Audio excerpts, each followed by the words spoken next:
आप हजरात जानते हैं कि इस्लाम की बुनियाद 5 चीजों पर कायम है।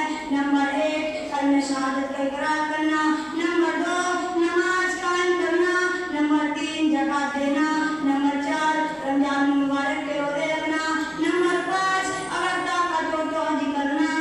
इस्लाम के इन 5 अरकान में से एक निहायत रुकन नमाज है, जिनको कायम करने के लिए अल्लाह रब्बुल आलमीन बार बार हुक्म देता है, अक़ीमुस सलाह, नमाज कायम करो।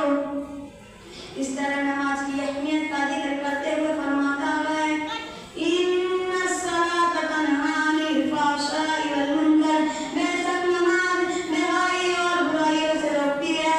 मेरे भाइयों और दोस्तों, नमाज की अहमियत के बारे में बहुत सी सारी हदीस आई हैं। जैसे अब्दुल्लाह इब्न मस्ऊद रज़ियल्लाहु अन्हु कहते हैं कि मैंने जब अल्लाह के रसूल सल्लल्लाहु अलैहि वसल्लम से सवाल किया,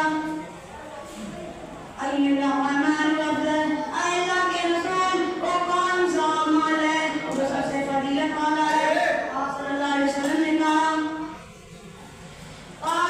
सलातु लिवक्तिहा, नमाज को अपने वक्त पर पढ़ो।